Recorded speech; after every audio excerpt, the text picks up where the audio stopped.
Okay, so this one I'll answer very quickly because I want to continue on what we were just training on, and that's the question from Andrew was kind of more along the lines of that. So very quickly, what are ID pages and how to use them for SEO? You guys should already know that. I'm just going to answer this question. He says, should ID pages only be hosted on cloud stack type sites like Amazon S3 buckets, which is where I host my ID pages is in Amazon S3. I always have, still do to this day.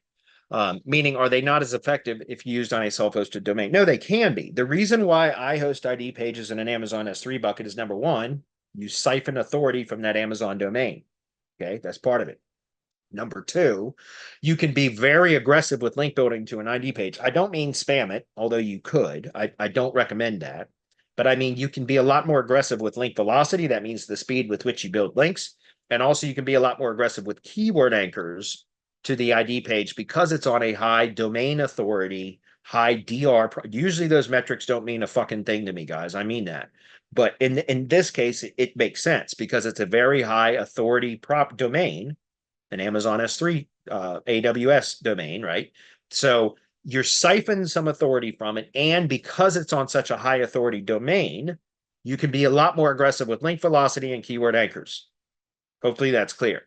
Now you can map a like for example, I used to do mapped subdomains to ID pages. So I would do ID dot whatever the main domain was, and it would map to the ID page, right? So that's just a CNAME record that you set up in like Cloudflare, for example, that points to the bucket URL. There's a special URL that you got to get from Amazon in order to do it, but you could map a custom domain to it. And I used to do that with an ID dot subdomain.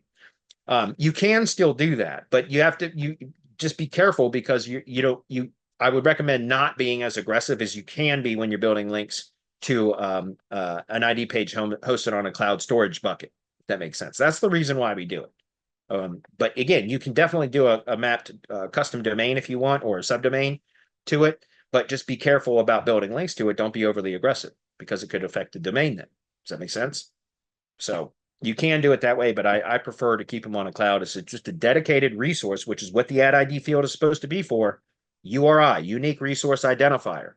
That it should be if there's a dedicated resource referenced in the ad ID field, it tells the Google bot, hey, you can go validate or corroborate local entity information, name, address, phone number, and website information about this specific branded location.